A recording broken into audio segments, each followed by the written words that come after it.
I was just about to say it. Thank you, Greg. So let me share my screen.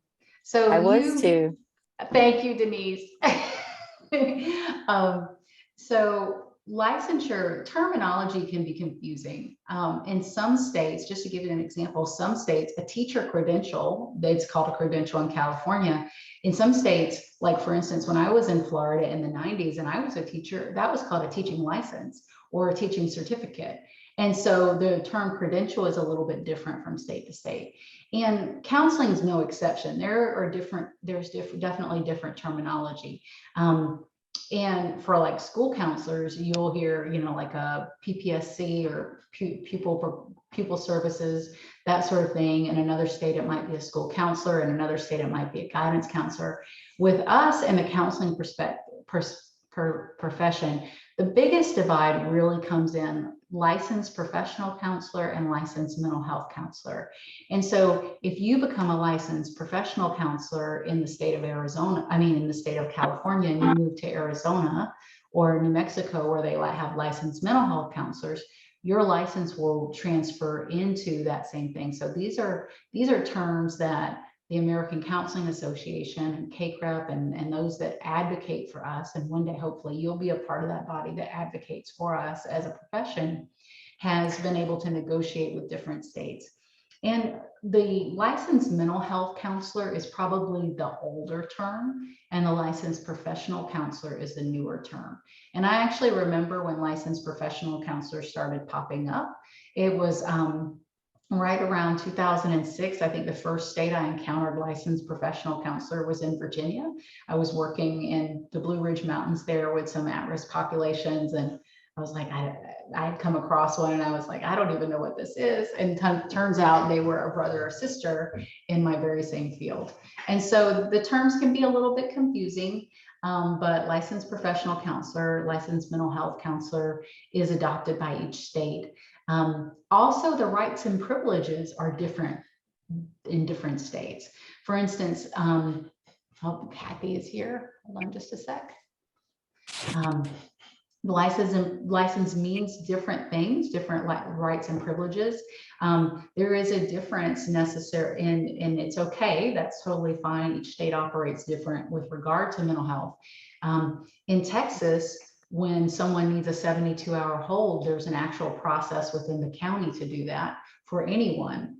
In Florida, as a licensed mental health counselor, I have the right and privilege to put someone on a three-day hold simply by calling the police and saying, I've witnessed this, and they'll take them.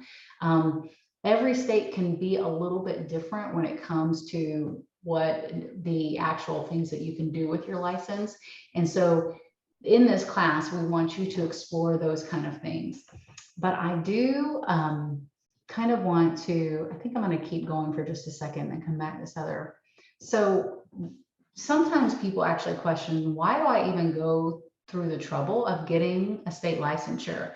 I was at the American Association of Christian Counselors this past 4 days. Saturday, Friday, and Thursday. And I met a couple of different counselors who were doing Christian counseling in the church. And they were like, well, why should I even pursue a counseling license? I'm kind of doing the same thing in the church right now. Doesn't that open me up to lawsuits? Doesn't that open me up to more trouble to actually go through the process of getting licensed? But right now, as a lay counselor, aren't I sort of more protected? And there's a lot of different reasons that you want to go through the licensing, even if you came and you just want to get the master's degree, and it's certainly your choice whether or not you go on to get a licensure. That's totally up to you. That's a personal decision, but there is a lot of good reasons to do it. One is client welfare. The licensure process, this particular master's program is the educational component of a licensure training. But there's actually a really important part of your training that happens after you get your master's degree. And that is when you take the national exam, which we're going to talk a little bit about. There's a lot that you actually learn through that process. And The other piece of that is the supervision hours that you get after your degree. Depending on your state, there's anywhere from 1,000, I think the lowest I've actually seen one is like 1,000, all the way up to like 3,000 hours of supervision after you get your degree. That time is really invaluable. I can remember the years that I spent with my supervisor, and I learned about so many in-depth thing. It was so nice to be able to meet with her each week to talk through client issues. It was really formative. And one of the reasons people love our program is it is so hands-on and applied.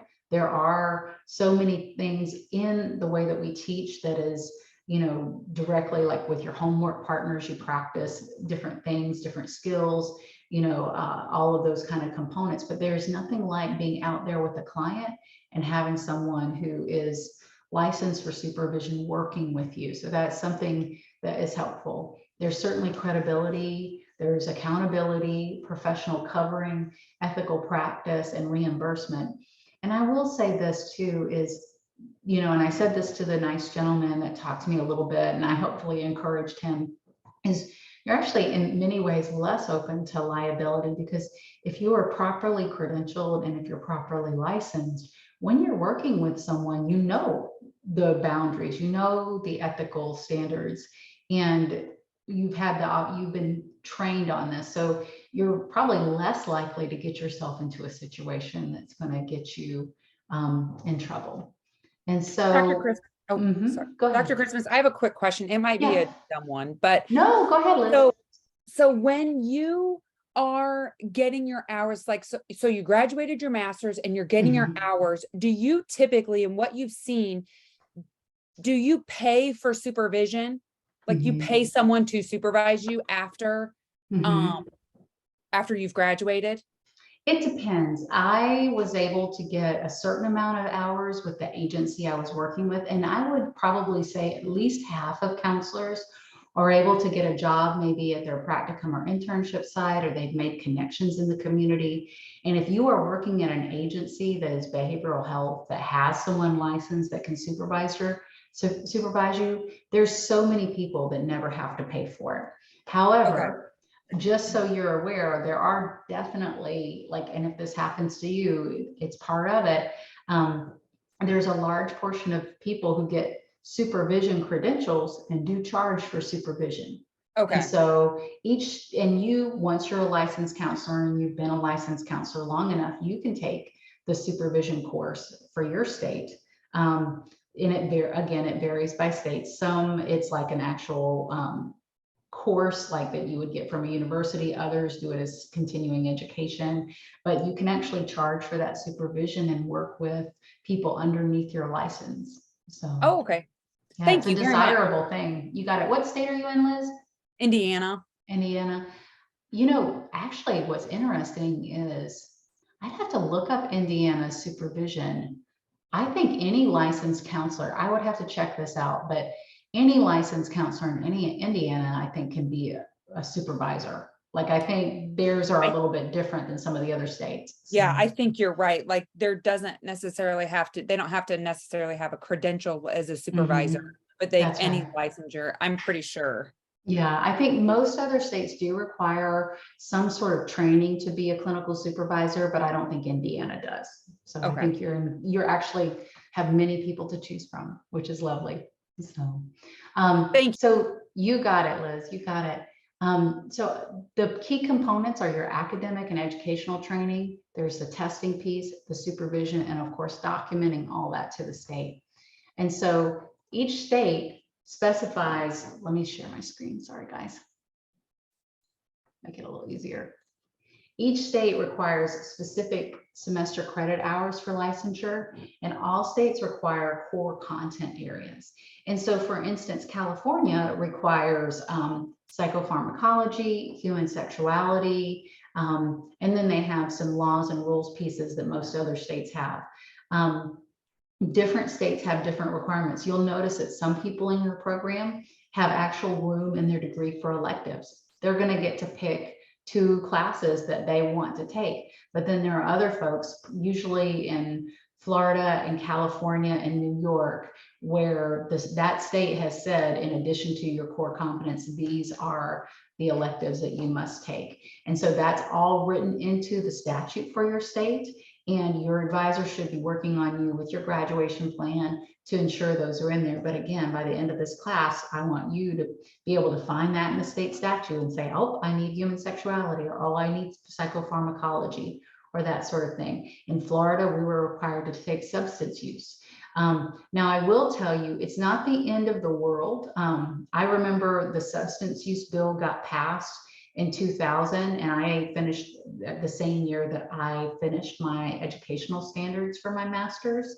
And so I just went back at some point during my supervision and took an additional class in substance use. So don't feel like the world will end. Like if you get your master's degree and your state tacks something on and decides that you have to have psychopharmacology now where you didn't before, you just go back and take that class. It's not that big a deal. But the core content areas, human sexuality theories, the psychopathology, all of those, the reason we have the courses that we do, and the reason you'll see those same courses all over the country, is because those are the ones that the state legislature has required. You take human growth and development because all states from Hawaii to Tennessee require human growth and development. And so the courses you take are based on that licensure requirement. So the kinds of things that are required is ethics, social cultural, human growth, all of that should look familiar to you because many of you have taken most, if not all, of those classes. Now, this is the part that can get a little bit scary to students when they finish their degree, and this is the licensure examination. And different states have different exams. Some states have the NCE and some states have the NCMHCE. And each state is also different in whether they let you take it right after you get your degree, which I would say if you can, go ahead and do that. It's probably when this kind of learning is freshest in your mind. And so you want to find out which one your state requires. Is it the NCE or the NCMHCE? And for me, it was the NCMHCE, and they let me take it right after my degree. And I did very well on it because it was right after my degree. But I will tell you, whether they let you take it after your degree or after your supervision hours, I would highly encourage you to go ahead and do the training classes on these. There are so many wonderful study guides now. And in most cases, you're going to be taking the test online. So you're literally going to sign up with a testing agency that you probably will still go to a site. It will give you electronic questions and you will answer those questions on a computer. So you can take an electronic version of the study. And one of the things I can tell you from just ways to hack standardized testing is you always want to take the test in the same way you're going to learn the test and the same way you're going to be tested. So you don't want to learn the test through the book and then take the test on the computer. Your brain will respond better if you're going to take the computerized test, then I would encourage you to do the studying like with the electronic kind of study guide and kind of practice exams and things like that. And so there's the passing the test, and then the final phase is the supervision piece. This can take a while. This actually took me 5 years. Now, at the time I was a school principal, so I didn't have a lot of extra time, but it was really, it is post-master's degree. Your field work from your master's degree is separate from this. The field work for your master's is required for your master's degree. It does not count towards this supervision. It usually takes people 2 or 3 years. The supervisor must be approved by the state. I love that Liz already asked about Indiana, and we're like clarifying, okay, what's the supervisor situation there? In Florida, it's a licensed mental health counselor, I think 3 to 5 years, and they've taken the 18-hour supervision continuing education, but every state is different. Texas actually has a designation on their licensure, like it'll be LPCC/S if they have a supervision credential. So it is different, very different from state to state. Typically, you're required, and this is just a rule of thumb, to meet with them every 15 hours or once a week. And so again, that'll be a part of the state legislature, and they'll sign off at the end of the hours. And so now what I think I would like to do is let you guys go into breakouts and talk about what you know about your state. And maybe if you don't know anything, maybe, like what's the scariest part of this for you? Or if you've already got a plan, share it with your classmates.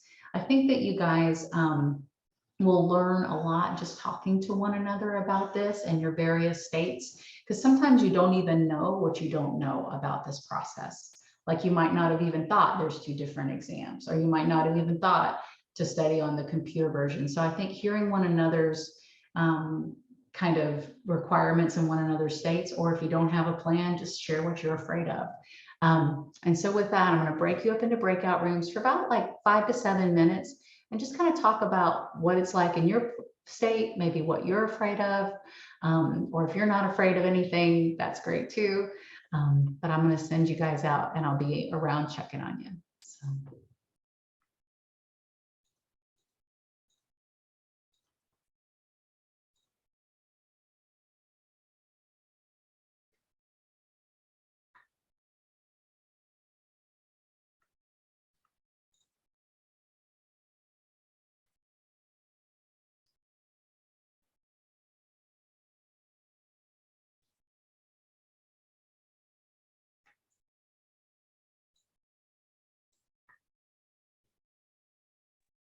Hello. Hi. Hello. You made it home. Yay. Hi. I made it home. I'm actually in 2 different places.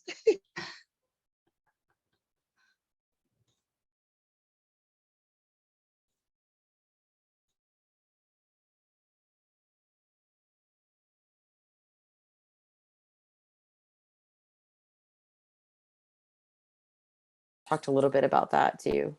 Yeah, that's a good one as well. That can be difficult. Yeah, it's a lot of anxiety too, often comes right before the fieldwork classes, finding sites in your area. And the thing that I would reassure you guys with is every counselor who's licensed in your state went through fieldwork too. Like they had to find a practicum site too. They're not unaware of you or not expecting you to need this. And so when you go to these agencies and you're looking for a practicum or a field work experience, they are aware that that's a part of our educational process. So it's not as new to them as it is to you. And actually, in many cases, they're sort of looking at you like, oh, she or he looks really competent and we are about to get some free labor. So you are more desirable than you think. So don't be too worried. And there are certain, Kathy asked me, are we strong in Tennessee? We have some adjunct professors and a few sites there, but for the country and the way counseling is structured is the actual clinical site is one that you will find. And so you'll look in your area, you'll look in your community, maybe there's a place that you want to work, but the biggest consideration is there someone there who can supervise you? And so some places that is super easy to find, and some they just might happen to. So your more traditional sites and things like that. But I want to go ahead. I have a question because maybe it's not clicking for me. Yeah. I understand practicum finally, and I Good. understand internship finally. Good. A block. Field work, I'm not sure I understand what that means. I'm pretty sure you're over it, but it's not. Is that more of a postgraduate type of deal or? Okay, see, I got you covered, and I'm so glad you're asking. This is the class for it. So for you, Dana, in Florida, you'll have 100 hours of practicum you'll need to complete, 40 of which will be direct. Then you will move into your internship, which for Florida, I believe is 1,000 hours. So you'll have 3 internship classes. Both of those together within the degree is called the field work. So when someone's referring to your field work, they're talking about your practicum class, and all of your internship classes. So it's just jargon in the field. And the funny thing is, it's not even that old, because I remember the first time I heard it, I had to say, okay, so which one's field work? Because there's practicum and there's internship. And when they say field work, they're talking about both of those things. What So, are they talking about when they say postgraduate supervision. Supervision. So is that supervision until you test out and are licensed, or is there a certain amount of hours that are postgraduate There supervised? are. I couldn't have asked for a better question for this class tonight. Thank you, Dana.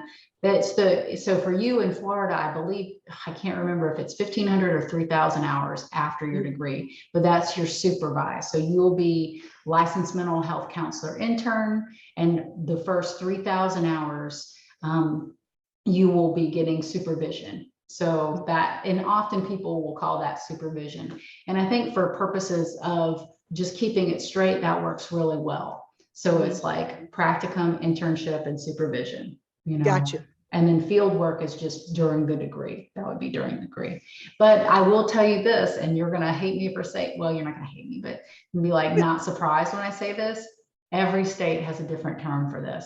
Like in some of you guys will be like associate, intern, some of you will be LPC associate, some of you will be, I mean, the terminology is really dizzying between states.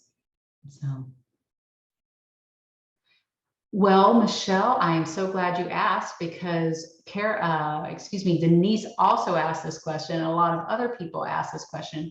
We were actually going to unveil this on the town hall tomorrow, next Tuesday, but you guys get to have a sneak peek from me, you know how it goes. So Dr. Washburn and I are going to go to set up the field work, a practicum. So I throw these terms around and mesh it all up after we got it clear.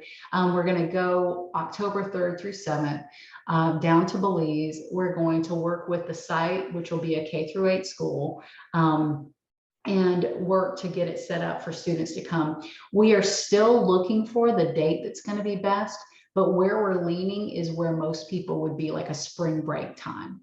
And so we'll probably get the group together that has told us that they're interested in going and try to find a date that works well.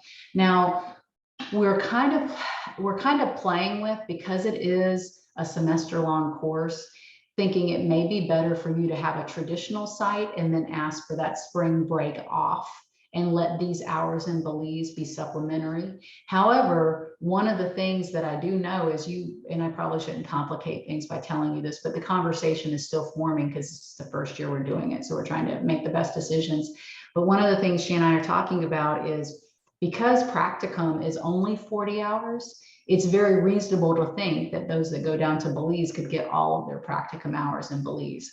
But I think she and I are both thinking about, it's probably better for you to have a regular practicum site placement and let these Belize hours. We'll think you'll enjoy the international experience more. You'll enjoy the diversity components more. You'll enjoy the face-to-face time with the faculty member that'll be down there with you more, if there's already a site for the semester and the Belize part is supplementary.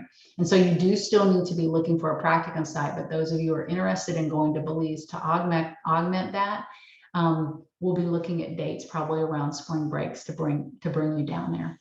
So I hope that answers that question, Michelle. Thanks for asking. Okay, so Belize isn't a full semester then. It's No, you wouldn't be down there the whole semester. a week Yeah. or 10 days or something. You got it. Yep. You'd just be down there for part of that time.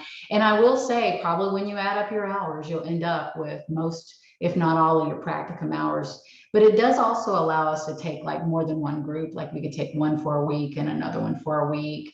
Also, people have a hard time being away from their families for 2 weeks at a time, that sort of thing. So if you have your own practicum site and you just want to come for part of it, but those hours count. And so you won't need to get, say, 100 hours at your practicum site and then additional hours at Belize. You can get, say, depending on the number of hours you get at your practicum site, you could get maybe 60 or 70 and get the remainder in Belize or something like that.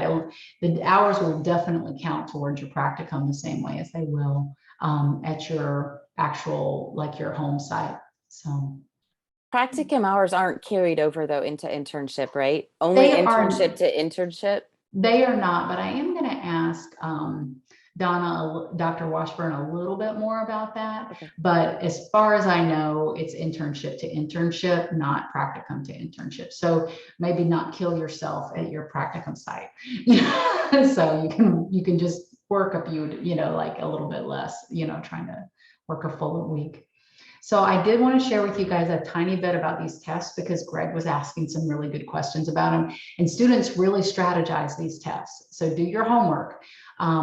But the biggest tip I can give you, I go back to whichever test you take, do the study guide, pay the $300 and do the study thing, just do it.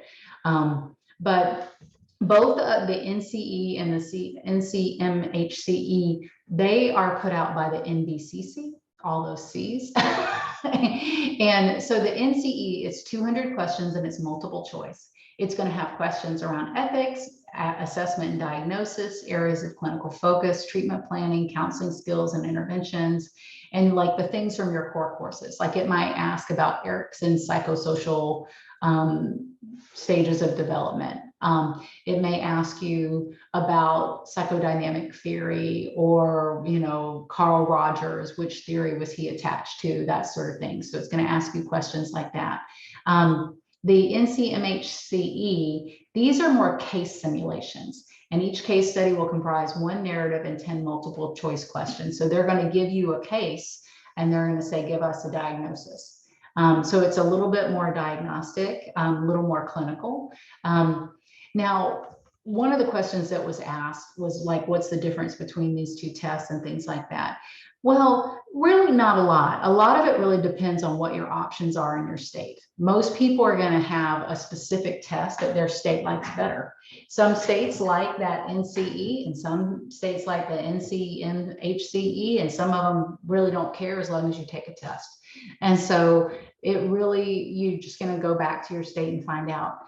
But where it does kind of make a difference is the people who run this National Board of Certified Counselors who handle this testing, they offer extra credentials. Right now, there's no national licensure in counseling. And so you may have noticed after some of your professors' names, there's like an NCC, like I'm an NCC. And it's the only designation you can really get that's a national credential. And instead of a license, it's a certification. And what's that certification actually worth? Well, with $3.50, it'll buy me a tall cup of coffee at Starbucks. So, but when I was working nationally, I was really happy to have this because I had the only thing that you could have nationally, because there's just not a national certification out there. And so for me, if I'm operating all over the US, it's nice to have a national certified counselor, designee at the end of my name. A lot of counselors like it. And then there's also a clinical one, and I forget, I think it's called like the MHCE or CMHCE or something like that. And if you want to get that clinical one after your name, that's the national certification. And again, with $3.50, it'll buy you a cup of coffee.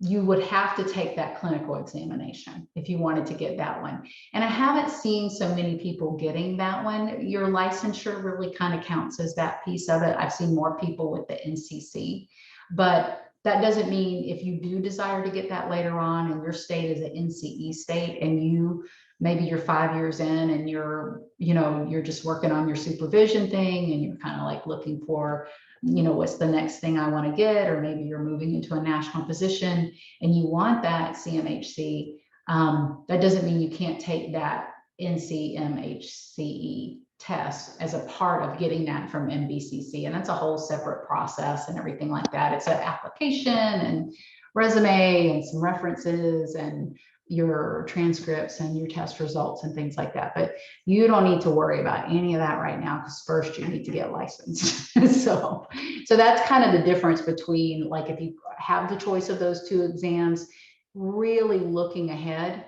But I would say maybe focus on getting the licensure right now, kind of thing. How does that work with the compact that Dr. Shelton talked about a couple classes Town halls, ago. They're working on it. They have been working on the interstate agreement for ages. And I do think that eventually they will get that now that California has an LPC designation to play with, because one of the things that kept that from gaining momentum for so many years is there were states that actually didn't have any type of LPC or LMHC. And so they're getting closer to that national licensure piece. The closest thing though we do have right now is KCREP that accredits the educational programs. But KCREP is pushing for that. Various states are open to that. The problem becomes when certain states don't want to play ball with the other states with reciprocity. I never forget when it was 2011, I was pregnant with my daughter. I was moving from Florida to California, and I looked on the website and there was no LMHC and there was no anything. And I never forget, like, just this feeling of, oh my gosh, like what on earth, you know, kind of thing. And so now that everyone has an LPC or LMHC designation, we can really have those conversations. But believe it or not, 10 or 11 years is kind of short for those kind of conversations. It takes a while to get everybody on board. And for the states that have agreed to be a part of that, it's great. But the problem becomes is you kind of can't ever tell where life is going to take you. And so I think in your career, that will probably happen. But it does take a lot to get all states to agree. Like even certain digital learning things, there's still states that just hold out and say, we don't accept this or that or Dr. the other. Chris, I have a question. Mm-hmm. So the two tests that are on the screen, the counselor examination, both of them, those are both administered by NBCC? Yes. Now, different publishers can work with that. Like, for instance, I think someone said Pearson does the proctoring. There's some agreements and things like that, but NBCC ultimately is the owner. So, Well, I'm curious as to why they call them both national tests, but there's no national licensing. that's a good point. That's a good point. It's not logical. It's not. It is not. And I think the NCE is the older one. The other one is more newer, and it was an attempt to make it a more clinically based degree so that, you know, like you're actually presented scenarios and you're actually better at diagnosis and treatment and things like that. But yeah, it's kind of a strange situation with the different tests. I mean, if you're going to be individual state testing and take state accepting, then you need to slap your state name on the front of it and call it a day. That's right. You would call the national exam, but not have any reciprocity. That's right. I think that's very short-sighted of the. I agree. And I do think things will change in you guys' career. I think that you guys are going to find things get better. You know, things will get better over time. But and that's part of what this class is about too, is you have a voice. Like when you graduate, and even now as a student, ACA offers membership to you guys at a discounted rate, offers insurance to you guys. I have seen the advocacy really pay off in our field over the course of my 23 years as a counselor. And I do believe that advocacy, each counselor has a part to play in that, and making sure that we, you know, are a part of our state organizations. Each state even has usually a mental health organization or board being a part of that advocacy in states. Different states, you know, California, just for instance, they had a very strong marriage and family lobby that kept mental health counseling out for over a decade and a half. And so you have power as you're a part of the advocacy for this to make changes like getting a single test and things like that. Now, I have a scavenger hunt for you guys. I want to do Q&A, but I do have a scavenger hunt for you guys. I would like, after Q&A, because I'm going to give you a few minutes to, just like 5 minutes, just to take a stab at asking questions. And I will tell you, I am not an expert in all 50 states. And so if I don't know an answer, I'm not going to tell you it. I'm going to say, I'm going to get back to you, or we can research it together, or that sort of thing. But I want you guys to write this down on the scavenger hunt. your state's, your state and the name of the license, which you did in your paper. Any special classes that are required for the degree, you probably know that from your grad plan. How many field work hours are required by your state? Like some states require 600, some states require 700, some states require 1,000. Which exam, or is it both exam that your states require? And then finally, how many supervision hours are required in your state after licensure? And so whoever can get all of those things first, I'm going to send you a Starbucks gift card. But so maybe I should do the scavenger hunt before the questions, because I don't want to have anybody getting an unfair advantage. All right, guys. So raise your hand when you're ready in your state. And you guys can shut your screen off and do Google searches or look at your state statutes and things like that. Feel free. Okay, what was the last thing we're looking for? I'm going to share my screen for you, Galen. I'm sorry. Not at all. Go right ahead. There you go. Okay. And what is FW hours again? Field work. Oh, duh. Okay. That's okay. Don't worry. Oh, I think I know them. You know them all? You're ready? All Yeah. right. Let's see if we have a winner. Oh, I don't necessarily need the card, but so Indiana Uh-huh. and name of what's like my name or what? What's your licensure name? Oh, LPC. And then I don't have to take any like special classes. Good. Fieldwork hours at 300. Okay. Which exam is the NCE? Okay. And then supervision hours is 3,000. 3,000. Very good. All right. We have a winner. Yay, Liz. Woohoo. Can I ask a question? Uh-huh. So when I'm looking on the Indiana State like you can get like a licensed mental health reciprocity license. Mm-hmm. So there are states that require 4,000 hours for licensure. And so if I wanted to be licensed in that state, do I go ahead and just do the 4,000 hours, even though mine is 3,000? I would get your state licensure first and then go after reciprocity. Now everybody's got a different method to the way that they do things, but you have a bird in the hand with your state licensure. If you go to another state and you've already met their requirements, you never know what thing they're going to come up with. They are going to analyze your transcript. They're going to analyze your records. You're better with the license is more portable than ours. Let's put it that way. Okay. Yeah. Okay. And the license will be, there'll be things that you might not even think of, like depending on the state you go to, they may require that the supervisor be licensed in their state. And so your hours wouldn't have counted anyway. Oh, okay. So the license is more portable than any other concoction of that. Okay. So because on my state, it's like marriage and family therapist, social worker, clinical social worker, and then it goes like master's level, masters with 2 years experience. And then reciprocity. And then, so like, just go the basic one first. Get your license. Yeah. Get your license. Get your license. At the master level, right? Yep. Yep. Okay. Absolutely. Get your license. All right. Does anybody else have the scavenger hunt?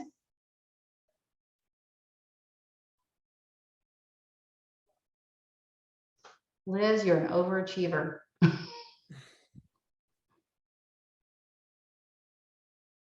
I think I have it. All right, For- go ahead. Yeah, so this is for Hawaii. The name is LMHC. Special classes, there's a lot.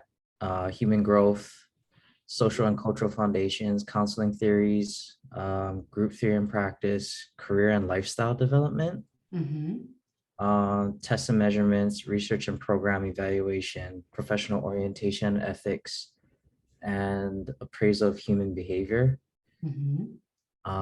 Field work, it says 6 semester hours or 10 quarter hours. I don't understand that. So that'll be your 641 and 642. You'll only need two. Like Dana will need 641, 642, and 643. You'll need 641 see. and 642. All of you Okay. will need 640. So in all of the things, just so you know, Robson, all of those are your basic core classes they listed. So that's Okay, good. I was You're in like, good shape. whoa. I was listening though. I was like, let me see. Okay, that's ethics, that's cultural diversity, that's career. Yep. He's good. That's good. Okay. Very good. And then the exam is NCE, and then Uh-huh. supervision hours, it says 3,000. Perfect. All right, Robson, number 2. Woohoo! Who else is ready? Go ahead, Greg. Okay, Texas is LPC. The additional classes are psychopharmacology and marriage, and 300 field work hours, and either exam will count, and supervision hours are 3,000 with 1,500 direct. Wonderful. Good job. Thank you, Greg. Anybody else want to take a stab? I'll take 2 more. Out. Go ahead. Go ahead, Michelle. Was that Michelle? No, that's Dana. All right, Dana, take a stab. Yeah, because the website really is not. It's terrible. It's terrible. Our state, man. Okay, state of Florida, licensed mental health counselor. Field work hours of 1,500 in 2 years. The exam is the NCM HCE. The supervision hours are 100 hours in no more than 100 weeks. But on the site, I didn't see the special classes, so it must be in a different section. Substance use. I'll send you the link to the statutes as I found them. No, I think I got them. Got it? Okay. I think they're just not where I'm looking at everything else. In the same place. Yeah, you have to hunt. They got like a tab or something for statutes, but it'd be nice if it said, hey, this is where you find your extra classes. It did not.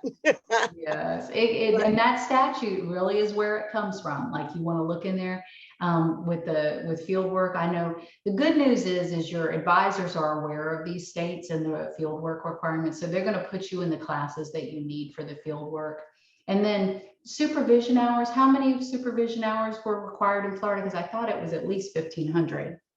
No, the supervision hours are 100 hours in no more than 100 weeks. I'll have to take a look at that. I'll have to take a look. Yeah, I'll check that one out. It was kind of weird. Yeah, that sounds a little off. I'll check it out. Send me your link and I'll check it out for you. We want to make sure you are flying right. Okay. On a straight path. Thanks. You got it. All right. Who else? One more.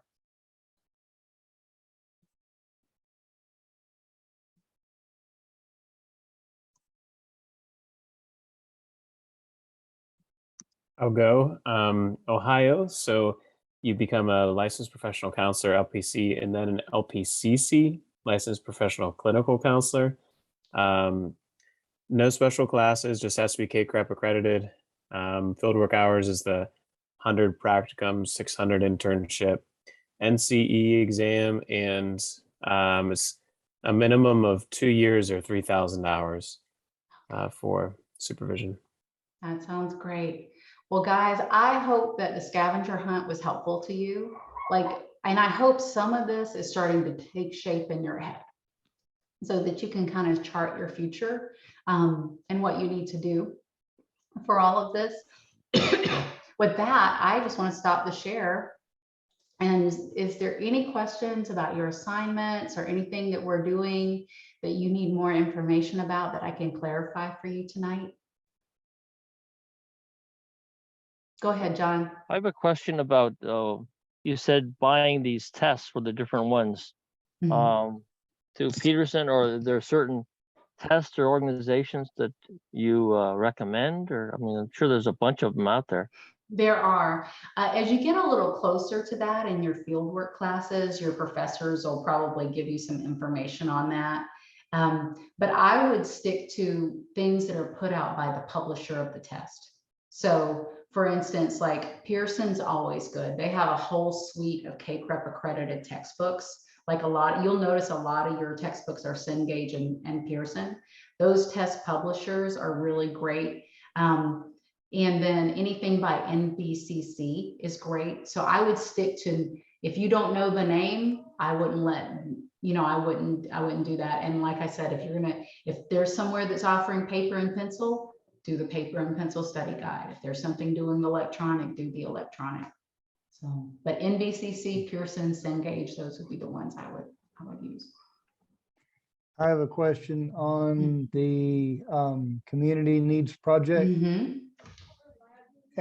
On the same document, if you go to, let's see, you call it the community needs project.pdf that's embedded in the LA3.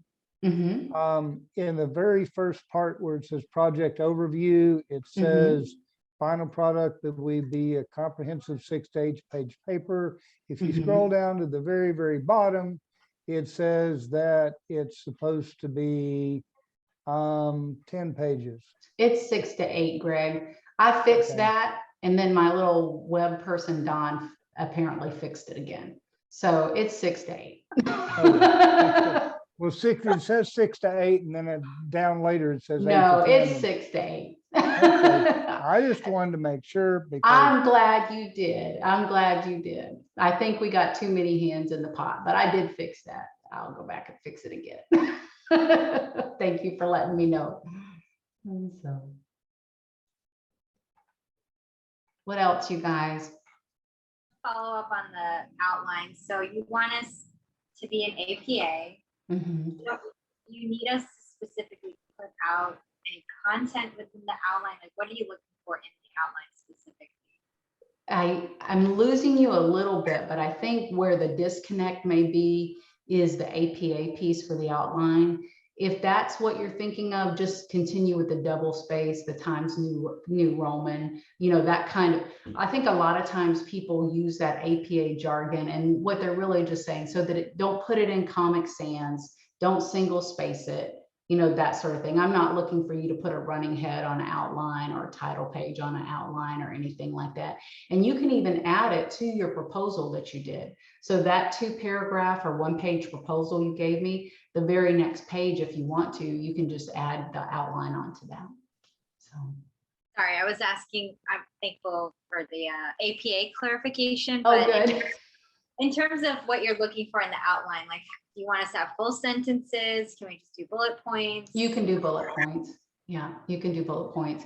Just so long as I can kind of get the gist. Like, for instance, if you remember in 606, we did an outline of your group.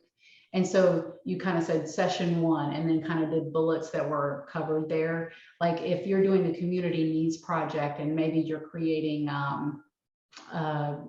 a targeted domestic violence intervention, and one part of that is going to be groups, you could list, maybe who's going to be running the groups, where they're going to be, how 6 to 8 weeks, that sort of thing. And then you move on to the next thing and just kind of bullet it after that.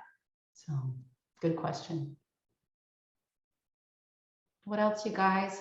Yeah, one more question on the Go ahead, APA Greg. thing on outline. Sorry, take up too much space here, but okay.